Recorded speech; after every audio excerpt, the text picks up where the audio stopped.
Hey guys, have you ever wondered what pollution is, how it happens? Have you ever wondered if maybe that gum wrapper you just threw on the ground is a big deal with your water? Well, that's what we're going to find out about. And Wolves, we're going to talk about it here in Spirit of the Water coming up.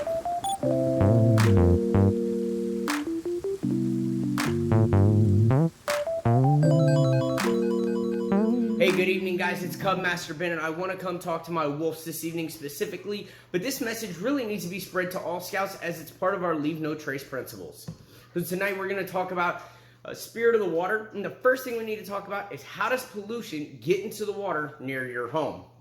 So I brought my friend, my handy dandy dry erase board here to come help me demonstrate this.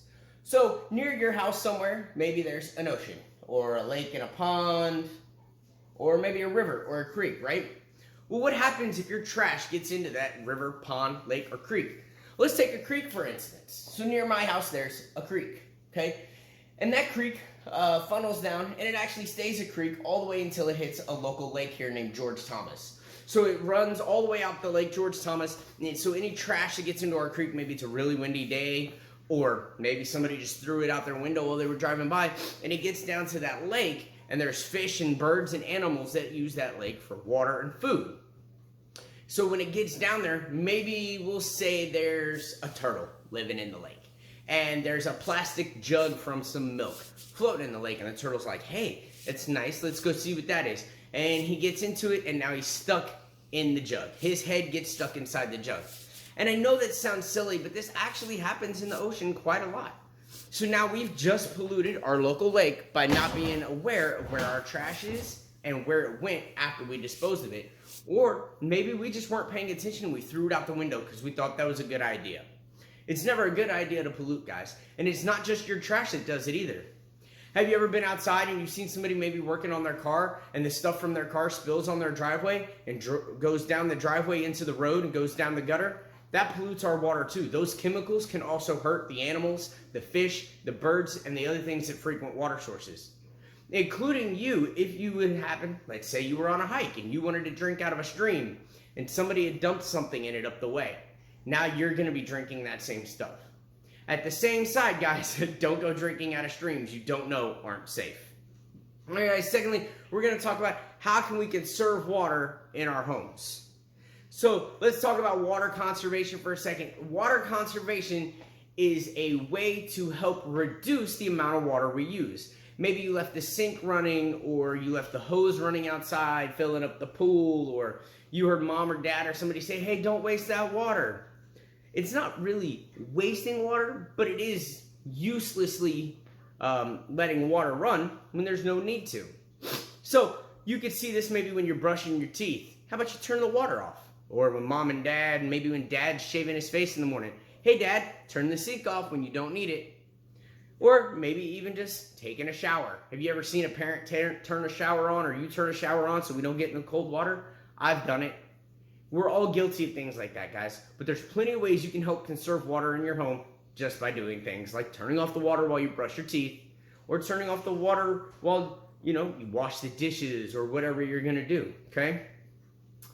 Nextly, swimming, and it's exercise. Is it exercise, or is it just a fun activity?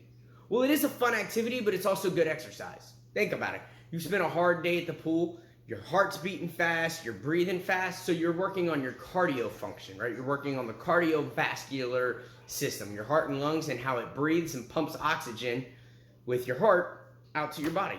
And then you're making your muscles sore, right? So you're working your arms, your legs, your back, your shoulders, right? And you're using those muscles as you swim, whether it's underwater or it's above the water, right? Everybody swims in different ways, and there's all kinds of different ways to learn to swim. Then let's talk about the pool. Water safety is paramount. So the reason we want to talk about the pool is right now you may not have access to a pool because of the pandemic. And you just may not have the time, or you may not have a resource to get to a pool right now, and that's okay. As long as you understand that when you get to a pool, you need to be safe. So the first thing we need to talk about with water is always have a leader or a parent around that can help you. Second thing we need to know is the Scout system. So with Scout, this is a way to help you to remember to be safe while you are on the water. Sorry, my book kind of closed here. All right. The scout system. S, know that someone is watching or never swim alone. Have a leader present. C is check the rules. Know where you can go. And that doesn't just mean know where you can go by what the rules say, but also know how much you can handle if you're getting into water where you need to swim and you can't touch bottom. O, only buddies should go from the shore. U, know what you can do and don't do anymore. Again, know what you can handle. And T, tell a grown-up if someone is in need. Now, there are ways for us to help our friends, right? And you may see life rings or float rings on the side of pools.